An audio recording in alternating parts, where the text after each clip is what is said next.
Hey guys, I just wanted to give a commentary for this dungeon I did. It's a Ruby Life Pools plus 10, and it's the first ever plus 10 I've even attempted for the expansion. So I I briefly looked at what the affix was, but it's the first time I ever actually experienced it. So I just wanted to just mainly go back and watch and see what I did. I mean, I did get pretty lucky with this dungeon. I got so that helped. Let's see. So as always, a Ruby Life Pool is the first pool. If you can always pull big. Like you take the big guy with a double pack. I think it's always better. It's just more efficient. 5 bursting here. It's pretty rough. As you can see here, there's only 3 seconds left on the Thundering, and I don't even move. And what? 2, 3, 4 of us get stunned. Yeah, so it is. I was still confused at this point because I didn't know exactly how it worked. I did Google it a little bit, and but it's just different. Like to Google it and read it and to actually experience it.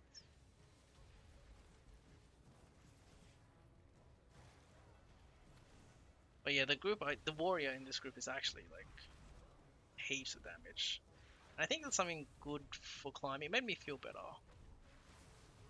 I think any time that you are the worst player in the group, at least for me, I always feel good because I like to think that I'm decent enough at the game that if I have two other DPS that are just out DPSing me hard, doing much better, I think the run generally goes very well because I feel like I'm doing a lot of the right things and just two people that are doing even better. If only you could have understood the This is actually the righteousness first time of I've ever our done this path. cause.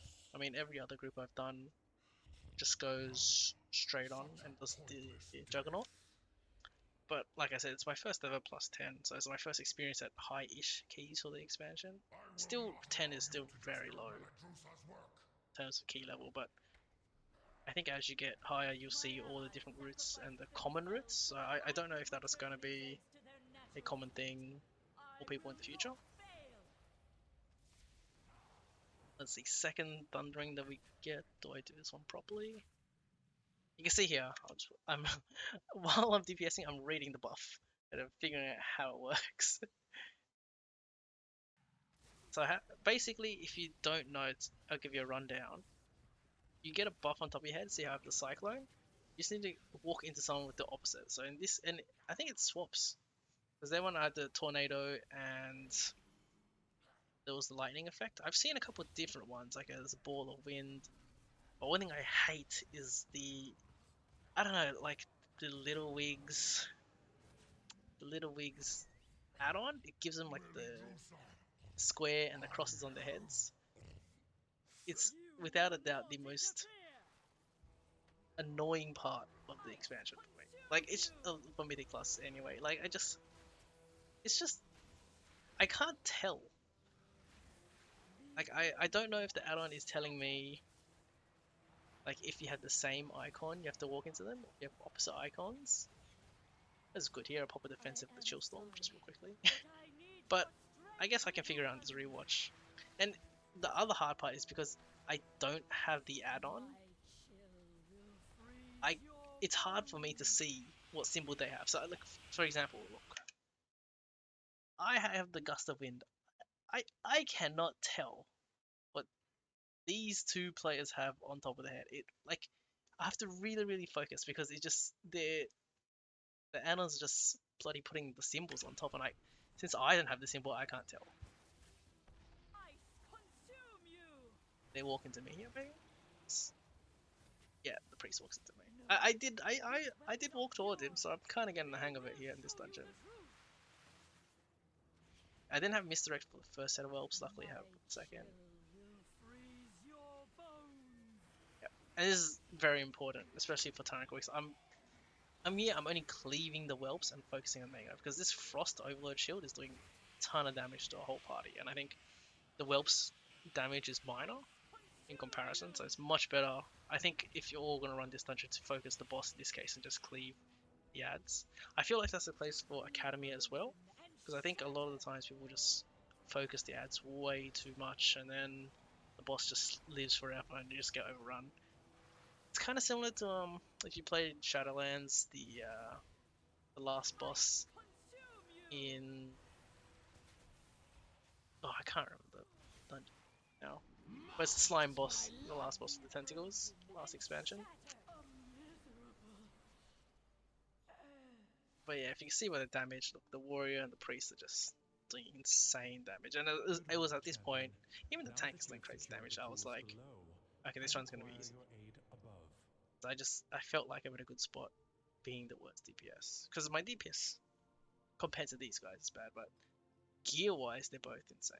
This is me just double reading. Yeah, fix. But yeah, like the gear on these two were insane. They were fully enchanted, very high level. At this point, I still have a couple blue pieces equipped. I think even now, as of recording, I'm in. We're in the third week of the expansion. I've got 8 dungeons done at above 12. No, sorry, 11. At least 11. And I still have blue feet. I don't know. RNG is just not kind to me.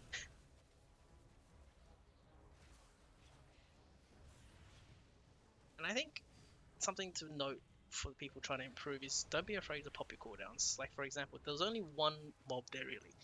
Even though, like, my class as an MM Hunter excels at AoE and not single target, for the benefit of the group, I will just pop. I popped my true shot even on single target, even though it doesn't really increase my overall damage.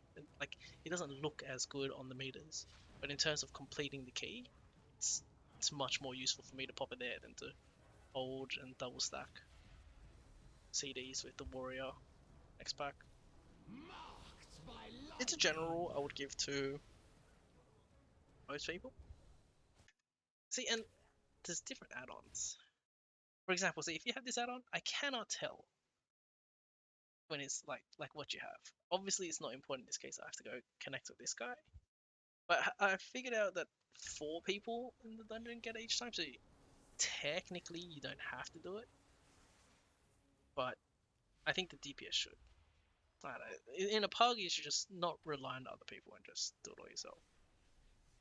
Oh yeah, I recently got the puzzle box here, which I'm practicing and playing with. I did do some research. It does seem that it's the best in slot, but I just gotta. It's just getting used to using it, which it's nice. I don't mind it.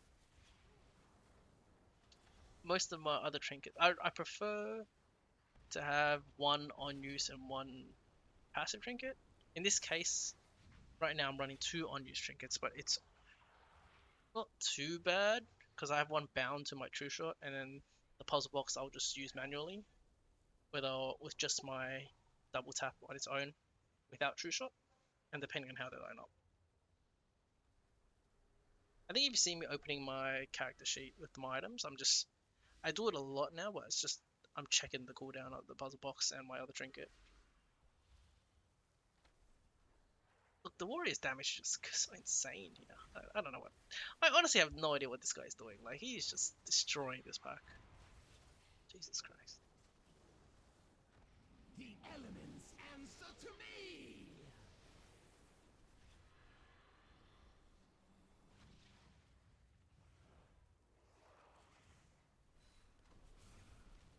Ooh, I did the affix right there. And I somehow avoided that breath. That was pretty bad. Almost walked right into that one. See, this warrior's damage is just insane throughout the whole time. I honestly have no idea. But if you get that kind of play in your dungeon, you just gotta be grateful. I mean, just basically get carried here. But I like to think I still hold my own. I mean, there's only so much that you can carry sometimes. But luckily, it is only a 10. And that wasn't dead weight. But for first ever 10 or higher experience, it's gone pretty well so far.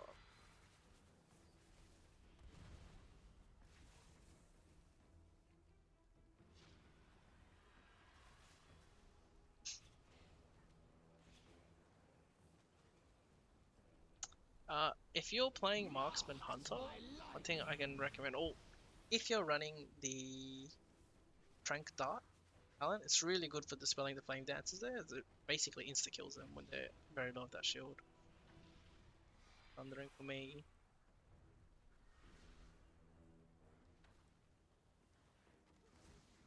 And it's one of like utility in talents is something that I've been kind of experimenting with.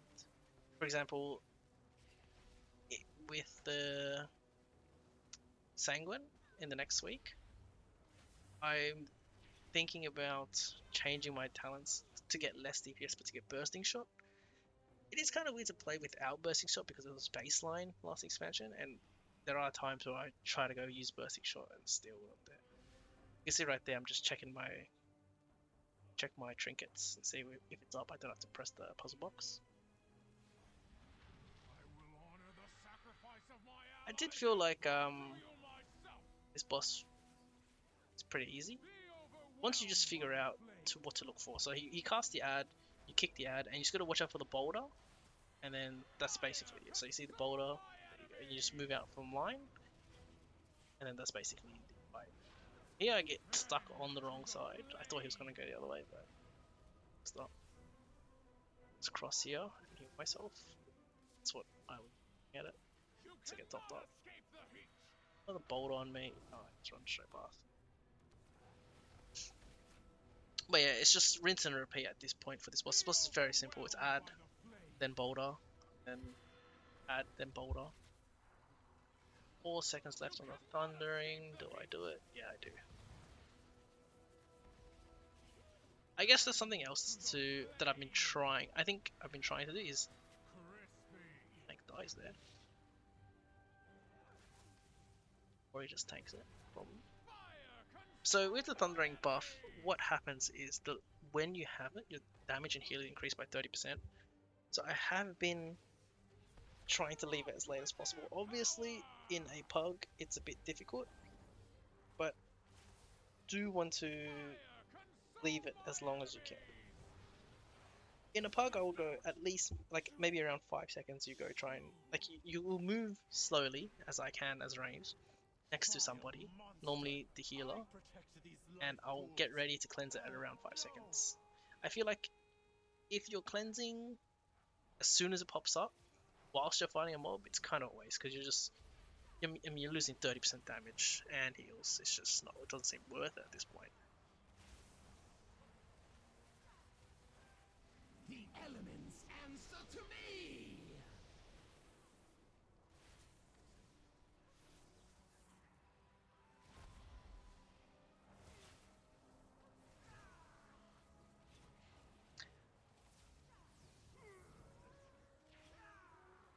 One thing I do have to say on these Dragonflight dungeons, it seems like cooldown usage is not going to change so much between dungeons and routes.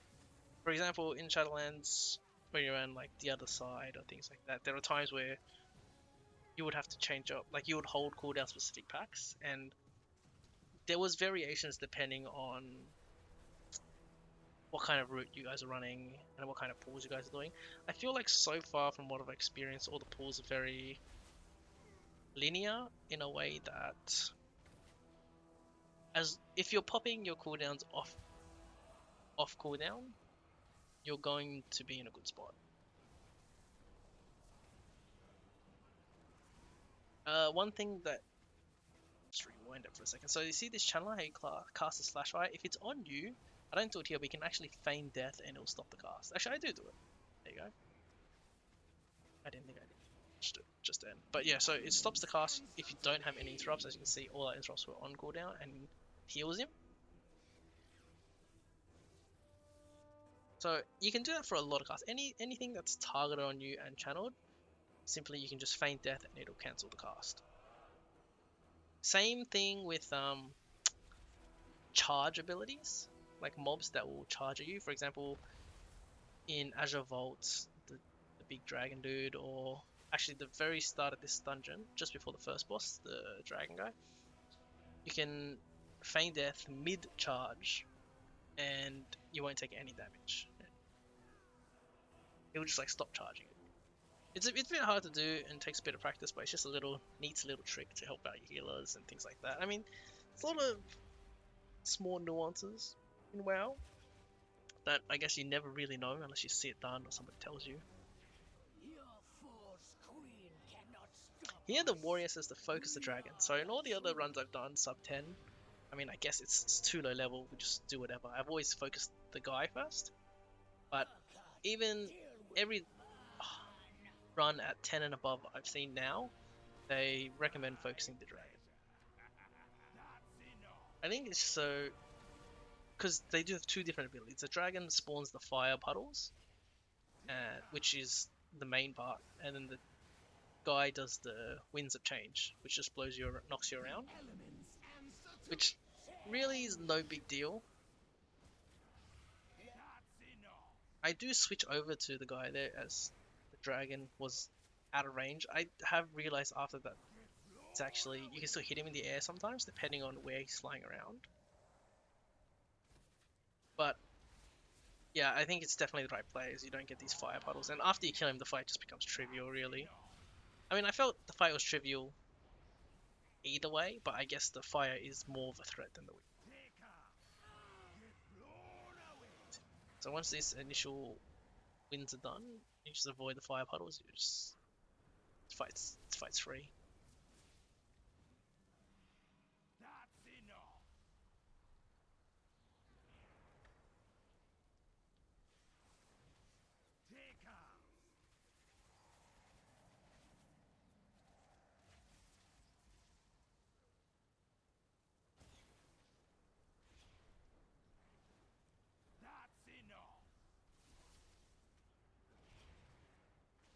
marked by lightning. And there we go. It's first plus 10. We've got a plus 3 on the dungeon as well. Damage wise, Thank you, champion. lowest. The life pools are Here I'm just sealed to asking the how world. does Thundering work? The So I'm just primals are still a threat.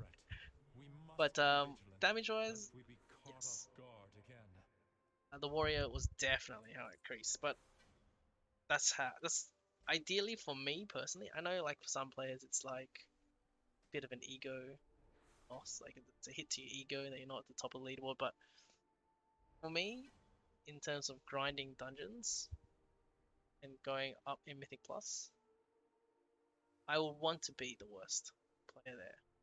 As long as I'm the worst player there, then I know for a fact that I have a good group. And I think that's how you always want to look at it. For example, if you run your own key, I would recommend get everyone that's better than you. I mean, it just makes sense. Always want to improve. Right. Anyway, that was the plus 10 Ruby Life Pools. If you see here, we do run a plus 13 quarter stars afterwards, which I might not comment, but I'll probably post the video for you guys.